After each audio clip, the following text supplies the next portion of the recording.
요즘 38도까지 올라가는 무더위가 계속되는데요.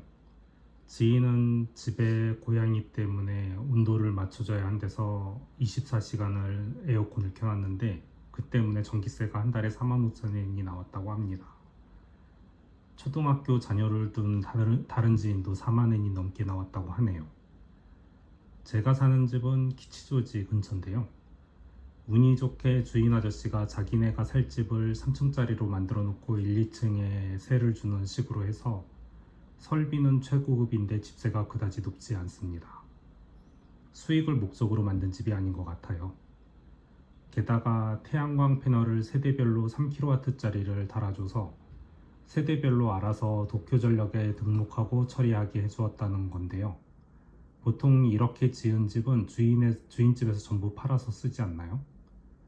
세대별로 각자 관리하게 되어 있어서 저희 집은 24시간 에어컨을 가동하고 한 달에 6,000엔 정도 나오는 데다가 여름에는 5,000엔 정도가 전기판 돈으로 다시 들어옵니다.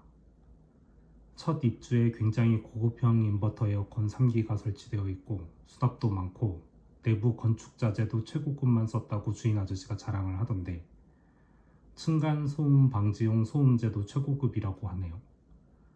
그런데 2LDK에 14만 원입니다. 다른 데서는 없는 가격이죠. 요즘 도쿄에서도 가격이 너무 올라서 이 정도 퀄리티보다 못한 게 25만 원이나 하곤 했는데요. 언제나 주인 아저씨한테 감사하면서 살고 있습니다. 바이크로 일본 여행 하시는 분들 영상을 요즘 많이 보고 있는데요. 키치조지 근처에 오시면 가까운 거리는 안내해주면서 같이 다녔으면 해요. 바이크로 오실 분들은 연락을 주세요. 사사즈카에 1박에 200엔, 대형면 300엔짜리 바이크 주차장도 있고요. 저렴하게 바이크를 놓고 다닐 수 있는 정보도 알려드릴 수 있고요. 도쿄를 돌아다니실 때 숙박은 사사즈카로 근처로 하시면 신주쿠까지 두 정거장이라서 시내 구경도 쉽고요. 며칠 묵는다면 바이크 주차 비용을 줄일 수도 있을 겁니다. 사사즈카는 남자 사우나랑 여성 전용 스파를 경영하는 지인도 있어서요. 타이밍만 맞는다면 초대권도 드릴 수 있어요. 남자 사우나는 TV에 나올 정도로 좋은 곳인가 본데 제가 갔을 때는 그냥 뭔가 작고 그냥 그랬는데 아마 전철과 고속도로를 조망하면서 온천처럼 즐길 수 있다는 것이 매니아 중에게 굉장히 유명해졌나 봐요. 여성 전용 스파는 맨즈데이가 있어서 남자 전용 날짜에 이용을 해봤는데 굉장히 고급스러운 모래 안반 스파인데 서비스랑 인테리어가 훌륭하더라고요. 본론으로 들어가서 벌써 이 프로젝트에 들어온 지 한 달이 되었네요. 여전히 잡일을 도와주고 있는데 그래서 콘텐츠를 만들 만한 게 별로 없어요. 그래도 이번 주에 있었던 일을 조금 정리를 하자면 이번 주에 역할 분담을 재정비를 하게 되었습니다. 기존 정사원 2명 중에 1명을 타이디비 쪽으로 비중을 빼면서 신입 2년차인 사람의 보조를 제가 하기로 했고요. 요즘은 거의 PM으로만 들어가다 보니까 이렇게 정사원 보조를 많이 하는 편이고요. 저는 그게 편하고 좋더라고요. 경력을 쌓고 싶어 하시는 분들이야 큰 프로젝트에 들어가고 싶어 하겠지만 저는 여기서 더 경력을 적는 것도 귀찮고 이대로 제 경험을 남을 도와주는데 쓰는 게 편하니까 이런 프로젝트가 더 맞는 것 같더라고요. 그래서 이번 주는 좀 더 자동화에 힘을 썼답니다. 이번에 한 작업은 SQL 서버에서 만들어진 어카운트를 다른 서버에 복사하고 권한을 조정하기도 하고 그렇게 만든 어카운트를 필요할 때 삭제하는 스크립트입니다. 아직 만드는 중이라서 전부 분해해서 잘게 쪼개 놓기만 했고요. 나중에는 하나의 시트에서 다 관리 가능하게 해야겠죠. 일단 설명을 드리겠습니다. 엑셀에 소스 서버와 타겟 서버를 지정하면 소스 서버에 가서 계정 추가 SQL을 생성해서 파일에 저장합니다. 이때 생성문의 패스워드 부분이 있는데 이걸 알아서 암호화해서 출력을 해주더라고요. 이때 다른 서버의 계정을 생성하면 나는 패스워드를 모르지만 이 계정 주인은 새로운 서버에서도 같은 계정 패스워드로 로그인이 가능하게 되는 거죠. 이 기능은 사실 MS의 공식 문서에 있는 어카운트 복제 SP를 개량해서 만들었던 거고요. 이렇게 하면 개발 서버에서 테스트가 끝난 운영자 어카운트를 그대로 본 서버에 가져갈 수 있다는 게 장점인 것 같습니다. 이건 고객이 신규 생성보다 복사 안건이 많다고 해서 만들어준 거고요. 삭제는 지난주에 만든 삭제 스크립트를 조금 개량을 하면 됩니다. 사실 MS의 내용도 내용이지만 이 스크립트들의 대부분은 챗GPT에게 도움을 받았죠.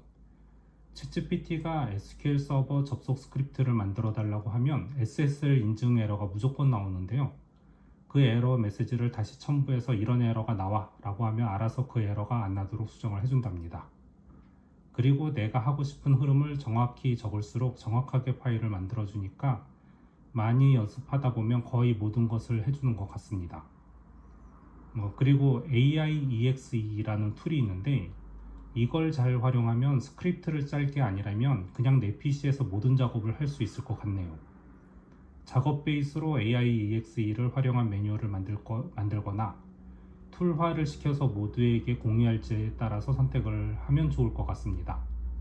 AIEXE를 아주 잘 사용하신 분의 유튜브 링크는 상세히 올려놓겠습니다. 어떻게 만들다 보니 이전에 어카운트 생성과는 항목이 달라서 엑셀을 2개를 쓰게 되었지만 이걸 통합하려면 통합도 될 것 같아서 머릿속에 고민을 하고 있어요. 물론 금방 만들려면 만들겠지만 너무 빡시게 하면 안 될 것 같아서 다음 주에 하는 걸로 했습니다. 미팅은 여전히 많지만 미팅 시간에 미팅 켜놓으면서 작업하다 보니까 2배 이상의 효율이 나기 때문에 미팅 외의 시간에는 좀 놀 수 있는 것 같습니다. 그래도 미팅이 10시, 11시 반, 13시, 15시 등등 하루에 4-5개가 애매하게 걸쳐져 있어서 장시간 자리를 비울 수 없다는 건 귀찮긴 하죠. 그래도 재택이라는 메리트가 이럴 때 더욱 빛나는 것이 파견이라면 그 사이사이 시간에는 자리에 앉아서 뭐라도 했어야 하지만 리모트다 보니까 미팅 들으면서 작업하고 사이사이 시간대에는 침대에서 뒹굴거려도 되니까 좋네요.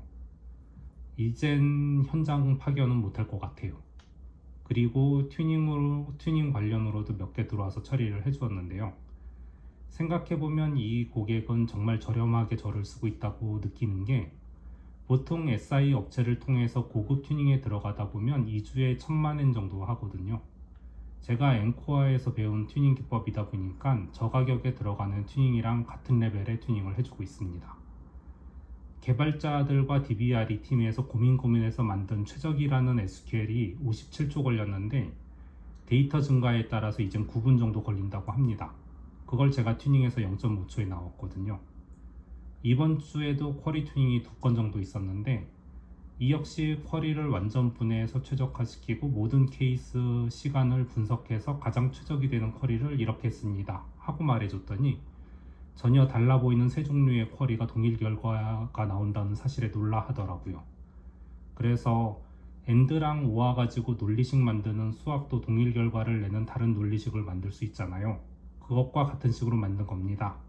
그렇게 했을 때 RDBMS의 엔진 구조상 어떤 RDBMS에서는 풀스캔을, 어떤 RDBMS에서는 인덱스 스캔 후 해시 매치를 쓸지가 달라진다고. 그래서 현재 사용 중인 RDBMS가 어느 타이밍에 인덱스를 다르게 탈지는 하나하나 던져가면서 체크를 해야 한다고 했죠.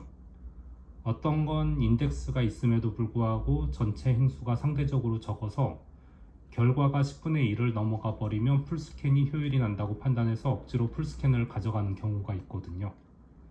이런 얘기를 했더니 갑자기 어수선해지더라고요. 뭔가 지금까지 경험하지 못했던 세상을 보는 듯한 분위기랄까? DB 담당자가 갑자기 제게 무슨 책을 보면 저 정도까지 할 수 있냐 라고 해서 책은 기본을 알려주고 나머진 계속 경험을 할 수밖에 없지만 그래도 제가 가장 영향을 받았던 책이 마침 일본어로 나와 있는 걸 알아서 그걸 안내해 주었죠. 아마 DB를 전공하고자 하시는 분들은 필수로 거치게 되는 앵코와 이화식 씨의 대용량 데이터베이스 솔루션이란 책인데요. 사실 책이 어렵기도 하지만 그 속에는 하드웨어적으로 메모리가 부족할 때 CPU가 부족할 때에 따른 튜닝 방법도 다르다는 내용까지 들어있는지는 잘 모르겠어요. 하지만 제가 배울 때는 하드웨어 한 개까지 튜닝하는 방법을 배웠거든요. 예를 들어 메모리가 적다면 쿼리를 전부 합쳐서 하지 말고 최소한으로 데이터를 끌어서 연산하게 한다거나 일단 from 뒤에 인라인 뷰를 만들어서 만들어진 뷰는 인덱스를 안 타기 때문에 CPU에 부하가 있지만 메모리가 부족한 상황이라면 이렇게라도 해서 메모리를 줄이고 CPU에 의존을 해야 하거든요. 한국 같으면 돈도 많은데 스펙을 올리라고 하잖아요. 하지만 일본의 프로젝트를 보면 주어진 인스턴스의 한계까지 쓰려는 노력을 참 많이 볼 수가 있습니다. 때문에 튜닝 방식도 일본은 리소스의 한계까지 쓰는 방법을 알려주면 더욱 좋아하더라고요. 이렇게 튜닝도 하면서 튜닝 순서를 문서로 남기고 교육까지 해주는 걸 지금 하고 있습니다. 이런 교육 프로그램은 엔코아에서도 한 기당 800만 원이 넘는 교육비를 내는 건데 고객이 일반 DBA 금액보다 높은 금액으로 저를 불렀을 테니 이 정도 해주면 좋아하지 않을까요? 이렇게 4주차도 스고이 연발을 들어가며 흐뭇하게 종료하게 되었습니다. 제가 거기에서 이런 얘기도 했죠. 전 세계에서 가장 인지도가 높은 RDBMS가 오라클이잖아요. 오라클에서 정식 튜닝 지침으로 선정한 것이 엔코아의 이화식시의 튜닝 기법이고요. 전 세계 오라클 컨퍼런스에서 한국 오라클에서도 사람을 초청해서 갔지만 한국 오라클과는 별개로 이화식 씨는 초청되어 가는 사람이라고요. 이렇게 말하면 한국인에 대한 기대가 너무 높아질 것 같긴 하지만 그래도 뭔가 자부심이 생기지 않나요? 그러다가 노력 안 하시는 한국 분들이 다시 떨굴지도 모르겠지만 말입니다. 다들 열심히 하셔서 한국인은 원래 뛰어나를 각인시켜 줬으면 합니다. 끝.